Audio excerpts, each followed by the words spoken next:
Israel ने जो कारस्तानी की है उस पर इसराइल को बहुत भारी अंजाम भुगतना पड़ सकता है। दोस्तों, आपको पता होगा कि इसराइल ने हमास का नाम लेते लेते हमास के बहाने से इसराइल ने कतर पर हमला कर दिया। जी हां, कतर के दारुल हुकूमत दोहा में इसराइल ने एयर स्ट्राइक किया। और सबसे बड़ी बात यह है कि इस बार इस हमले के बाद अमेरिका के राष्ट्रपति डोनाल्ड ट्रंप ने कहा कि हमें इस हमले की जानकारी नहीं थी, यह इसराइल का अपना फैसला है। बाद में उनका बयान यह आता है कि जब हमें इसके बारे में पता चला तो हमने फौरन अपने जो खुसूसी एलची हैं स्टीव विटकॉफ, उनसे कहा कि कतर को इसके बारे में जानकारी दी जाए, लेकिन तब तक देर हो चुकी थी। तो कहने का मतलब साफ यह है कि क्या इसराइल ने कहीं ना कहीं अपने लिए दुश्मनों की तादाद और बढ़ा ली है। क्योंकि पहली बार ऐसा हुआ है कि सऊदी अरब ने बहुत ही सख्त अल्फाज में इसराइल को तंबीह दी है। सऊदी अरब ने कहा है कि इसराइल को यह बहुत महंगा पड़ सकता है। और सिर्फ सऊदी अरब ही नहीं, आप यकीन मानिए ईरान लगातार यह बात कहता रहा है कि अगर मुस्लिम दुनिया एकजुट नहीं हुई, अगर मुस्लिम ममालिक ने होश के नाखून नहीं लिए, तो इसराइल एक एक करके सब पर हमला करेगा और सबको वो निशाना बनाने की कोशिश करेगा, भले ही उसके पीछे अमेरिका या किसी और का हाथ हो। ये ईरान पहले से वार्निंग दे चुका है। आपको यह भी बता दें कि कतर के दोहा में जो हमला इसराइल ने किया है, इस हमले में इसराइल ने जो सोचा था उसे वो कामयाबी तो नहीं मिली। बेशक 5-6 अफराद की जानें गई हैं और कतर के लोग कह रहे हैं कि वो शहीद हुए हैं, लेकिन उसमें जो हमास के टॉप लीडरशिप को इसराइल निशाना बनाना चाहता था, वो टॉप लीडरशिप जिंदा सलामत है। और आपको बताएंगे पूरी कहानी कि कैसे वो जिंदा बच गए। ये बहुत खास बात है कि आखिर वो जिंदा बच गए, आखिर वो इसराइल के इस हमले में इसराइल के हमले में वो किस तरह से सुरखरू सामने होकर बनकर सामने आए हैं, वो जिंदा सही सलामत बच गए। तो उसकी वजह क्या है, बहुत ही दिलचस्प है, आपको बताएंगे। आप हमारे साथ बने रहें। लेकिन एक बात ये भी बता दें आपको कि पाकिस्तान ने भी बहुत ही सख्त अल्फाज में इसराइल के इस हमले की और बैनुल-अक़वामी जो कवानीन है उसकी खिलाफ वर्जी करते हुए किसी दूसरे मुल्क पर सीधा इस तरह से हमला करने की पाकिस्तान ने सख्त अल्फाज में मज़म्मत की है। पाकिस्तान की तरफ से कहा गया है कि पाकिस्तान के आला जो ऑफिशियल्स हैं उन्होंने बाज़ाब्ता कतर के ऑफिशियल्स को फ़ोन करके इसके बारे में घंटों बातचीत की है, बहुत तफसील से बातचीत की है और पूरी जानकारी दी गई है और पूरा इसके बारे में कंडेम किया गया है, मज़म्मत किया गया है। सवाल अब यह पैदा होता है कि क्या जिस तरह से ईरान जो वार्निंग देता आ रहा था, क्या सऊदी अरब अब जिस तरह से बहुत ही सख्त अल्फाज में इसराइल को उसने धमकी दी है, वार्निंग दे दी है कि अंजाम भुगतना होगा। और क्या तुर्की जिसने कुछ दिनों पहले ही इसराइल से अपने तमाम तरह के ताल्लुकात को खत्म कर दिया था, मुनक़ता कर दिया था, यहां तक कि इसराइल के लिए तुर्की ने अपना एयर स्पेस भी बंद कर दिया था। आप जरा सोचिए, बहुत सारे मुबस्सिरीन ये कह रहे हैं कि अगर ये ताकतें, अगर ये मुस्लिम ममालिक एकजुट हो जाए इसराइल के खिलाफ, तो इसराइल की तो ये हालत होगी कि शायद उसे बचने की जगह नहीं मिले, बचने की और भागने की जगह नहीं मिले। ये सब तासुरात हैं। मैं आपको बता दूं कि पाकिस्तान ने सख्त अल्फाज में इस हमले की मजम्मत की है। आपको ये बताना जरूरी है कि पाकिस्तान वाहिद एक ऐसा मुल्क है, यानी पाकिस्तान मुस्लिम ममालिक में एक ऐसा मुल्क है, एक बड़ा एक ऐसा ताकतवर मुल्क है जिसने इसराइल को बहैसियत मुल्क अब तक तस्लीम नहीं किया है।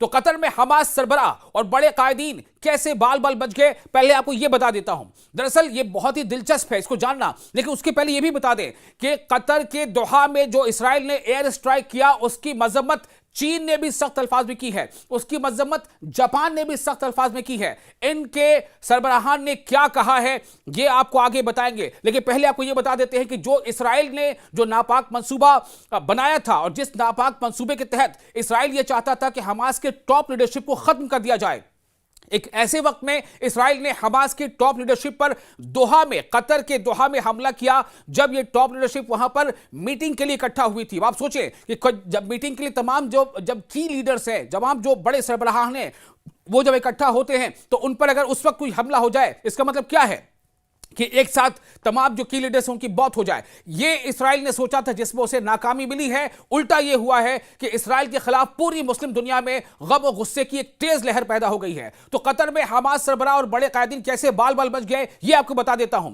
बहुत तरह की खबरें आ रही हैं, बहुत तरह की रिपोर्ट्स आ रही हैं। उनमें से एक रिपोर्ट ये भी सामने आई है कि 2 चीजों का अल्लाह ने जरिया बनाया हमास के टॉप लीडरशिप को बचाने का। वो क्या हुआ, हमास की क़यादत और रिहाइशगाह का दफ्तर जिसको निशाना बनाया गया दोहा में, कतर की राजधानी दोहा में, वो दोहा के वस्त में वाक़ा डिप्लोमेटिक इलाके कतारा में है।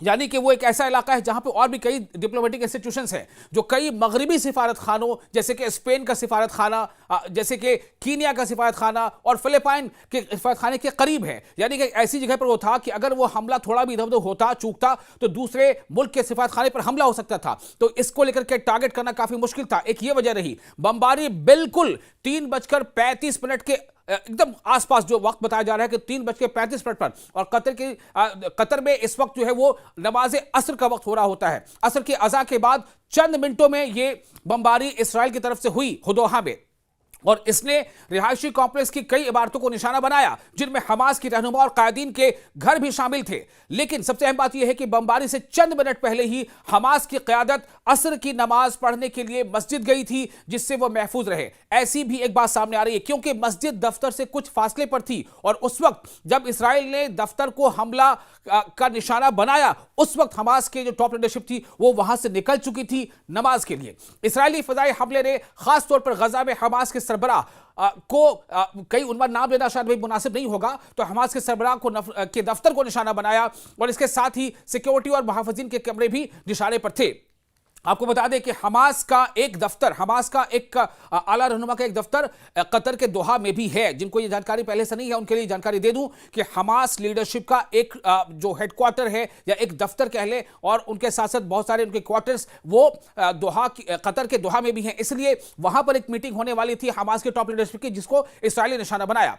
तो अंदाजा यह है कि मिसाइल और रॉकेट मोबाइल फोन सिग्नल्स के जरिए रहनुमाओं के मकाम पर दागे गए। यानी कि जो मिसाइल दागे गए, जो रॉकेट दागे गए, वो उन लोगों के जिनको इसराइल टारगेट करना चाहता था, जिन सरबराहान को, जिन लीडर्स को, उनके मोबाइल सिग्नल्स के जरिए उन्हें फॉलो किया गया। लेकिन चूंकि वो वहां से जा चुके थे दमाश्क के लिए और मोबाइल उस वक्त उनके पास नहीं थे, उस वक्त वो अपने फोन साथ नहीं रखे हुए थे क्योंकि वो दफ्तर के अंदर मीटिंग के बाद दमाश्क के लिए निकल गए थे। तो ये सूरत हाल बनी है। ऐसा समझा जा रहा है कि इस वजह से जो इसराइल ने जो सोचा था उस हमले में उसे नाकामी मिली। तो बमबारी के नतीजे में तकरीबन 10 अफराद शहीद हुए हैं, जिनमें कुछ अहम जो सरबराह है उनके रिलेटिव है, उनके करीबी लोग हैं, और उनके दफ्तर के डायरेक्टर हैं, और कई लोग हैं जो हाफिज सिक्योरिटी गार्ड वगैरह है, ये लोग शामिल हैं। लेकिन जिन लीडरशिप को इसराइल निशाना बनाना चाहता था उस पर वो नाकाम हो चुका है। तो ये वो जानकारी है। अब आपको बता दें कि कतर पे इसराइली हमला जो हुआ है उसमें नेतन्याहू का फैसला था, ये मेरा नहीं, ये ट्रंप कह रहे हैं। आप सोचिए कि डोनाल्ड ट्रंप क्या कह रहे हैं। वो कह रहे हैं कि कतर पर जो इसराइली हमला हुआ है वो नेतन्याहू का फैसला था,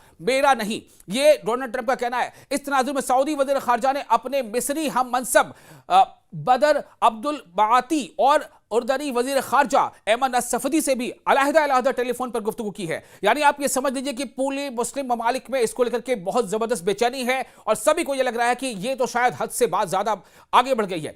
इन राब्तों में इस इसराइली जारहियत के खतरनाक मुज़म्मरात पर तबादला ख्याल किया गया, जो न सिर्फ कतर बल्कि पूरे खित्ते के अमन के लिए नुकसानदेह है। तीनों वज़ीर खारजा ने, यानी कतर, सऊदी और उर्दन, तीनों वज़ीर खारजा ने, यानी कि एक्सटर्नल मिनिस्टर्स ने, फॉरेन एक्सटर्नल मिनिस्टर्स ने जोर दिया है कि आलमी बिरादरी इसराइल की इन इक़दामात को रोकने के लिए अपनी जिम्मेदारियां अदा करे जो खित्ते के अमन और इस्तेहकाम को मुतज़लज़ल कर रहे हैं। उधर इसराइली फौज ने मंगल के रोज दोहा में हमासी रहनुमा को जो निशाना बनाने वाली कार्रवाई की बाज़ाब्ता जिम्मेदारी कबूल कर ली है कि हाँ, ये हमने किया है। आप सोचें, इसराइली इस बात को कबूल कर रहा है कि यह हमने किया है। इसराइली फौज के मुताबिक इस हमले में 15 जंगी तैयारों और मुतअद्दिद ड्रोन्स का ने हिस्सा लिया। 15 जंगी तैयारों, अंदाजा करें आप, कहां इसराइल कहां कतर, और 15 जंगी तैयारों ने फाइटर जेट्स का इस्तेमाल करते हुए इसराइल ने कतर, एक दूसरे मुल्क में ये हमला किया, और ये बताया, निशाना क्या बहाना बनाया कि वहां पर हमास के लोग थे, उनको हमें निशाना बनाना था। तो जिन्होंने दोहा में हमास के मरकज पर 10 से ज्यादा वजनी बम बरसाए हैं, ये खुद इसराइल इसे कबूल कर रहा है। सऊदी अरब के वजीर खारजा शहजादा फैसल बिन फरहान ने अपने कतरी हम मनसब यानी कि काउंटर पार्ट और वजीर आजम शेख मोहम्मद बिन अब्दुर्रहमान से टेलीफोन पर राब्ता किया। उन्होंने कतर के साथ मुमलिकत की मुकम्मल यकजहती का इआदा किया। यानी सऊदी अरब ने कहा कि हम कतर के साथ हैं, हम इस वक्त कतर के साथ खड़े हैं, और साथ ही यह बताया कि दोहा पर इसराइली जाहरियत की हम मजम्मत करते हैं। शहजादा फैसल बिन फरहान ने इस हमले को मुजरिमाना फेल और आलमी कवानीन, यानी जो वर्ल्ड लॉ हैं, इंटरनेशनल लॉज हैं, आलमी कवानीन और उनकी इसका जो है घोर, इसका बताया कि ये सख्त खिलाफ वर्जी है, ये वायलेशन है। उन्होंने इस बात पर जोर दिया है कि सऊदी अरब कतर की सलामती के तहफ़्फ़ुज़ और खुद मुख्तारी के दिफा के लिए हर मुमकिन ताउन फराहम करेगा।